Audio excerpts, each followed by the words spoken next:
عنہ ویسے کرنی رضی اللہ تعالیٰ عنہ، اور حضور نے ان کا بڑا تذکرہ بھی فرمایا۔ حضور فرمایا کرتے تھے کہ انی لاجد ریح الرحمن من قبل الجمن، کہ یمن کی طرف سے مجھے وہ ویسے کرنی کی خوشبو آتی ہے، اور حضور یمن کی طرف اپنی چھاتی مبارک کے سامنے والے بٹن مبارک کشادہ فرما کر ٹھنڈی سانس بھی لیا کرتے تھے کہ محبت کی خوشبو آتی ہے، محبت کی خوشبو آتی ہے، وہ ویسے کرنی۔ سرکار نے اپنے صحابہ کے سامنے ان کے تذکرے تو کیے، لیکن حضرت فاروق اعظم اور حضرت شیر خدا ان سے فرمایا کہ تم دونوں کی اس سے ملاقات ہو جائے گی، تمہاری دونوں کی ویسے کرنی سے ملاقات ہو جائے گی۔ جب تمہاری ملاقات ہو میرا سلام بھی دینا، اور میرا یہ تحفہ یہ جبہ بھی اسے پہنچا دینا، اور پیغام بھی دینا کہ میری امت کی بخشش کے لیے دعا ہے۔ حضرت فاروق اعظم کے زمانہ خلافت میں آپ امیر المومنین ہیں، اویس کرنی سے ملاقات ہو گئی۔ میں اختصار کے ساتھ عرض کر رہا ہوں کہ آپ کی ملاقات ہو گئی، فاروق اعظم بھی ہیں، شیر خدا بھی ہیں، ملاقات ہوئی تو حضور صلی اللہ تعالیٰ علیہ وسلم کا سلام بھی دیا، جبہ بھی پیش فرمایا، اور ساتھ ہی حضور کا پیغام بھی دیا کہ حضور کی امت کی بخشش کے لیے دعا کریں۔ انہوں نے دعا کی۔ جب یہ سارا کچھ کرنے کے بعد آپس میں بیٹھے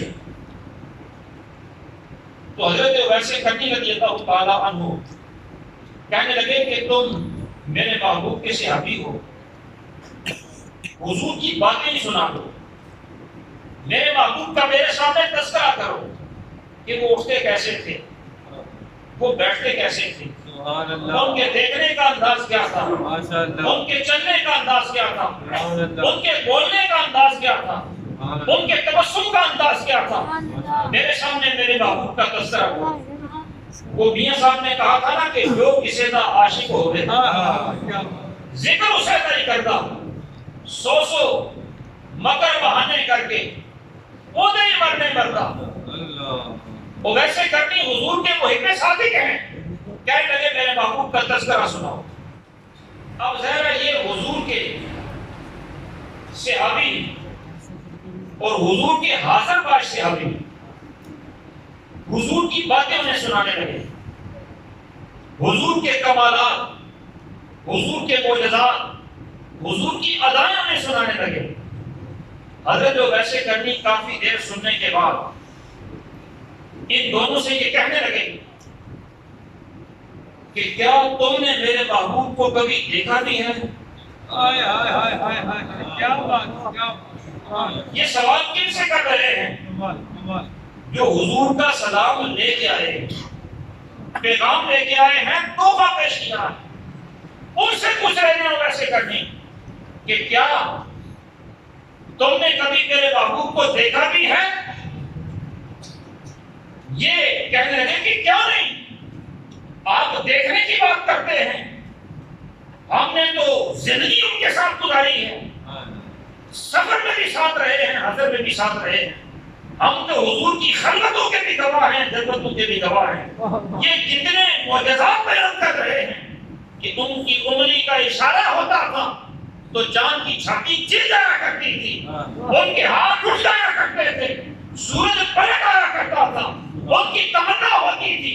بادل برس جایا کرتا تھا، وہ جہاں پر قدم لے جاتے تھے پتھر کی سلامیاں پیش کرتے تھے، جانور سجدے کرتے تھے، درخت آگر درود و سلام عرض کرتے تھے۔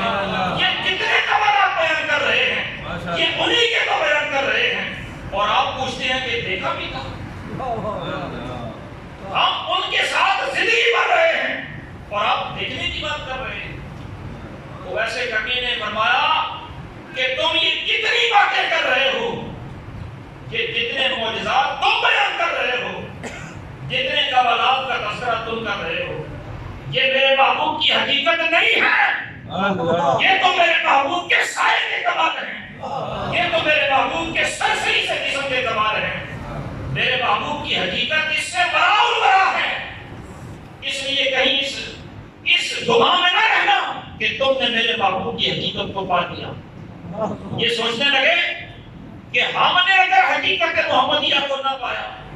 تو ہم سے بھی زیادہ غیر حضور کا یار تھا، شاید اس نے حقیقت محمدیہ کو پا لیا ہو۔ فرمایا نہیں، اسے تو سرکار نے پاس بٹھا کر فرما دیا تھا کہ ابو بکر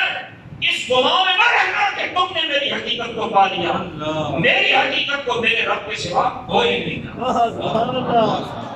اسی لیے کسی نے کہا تھا حقیقت محمد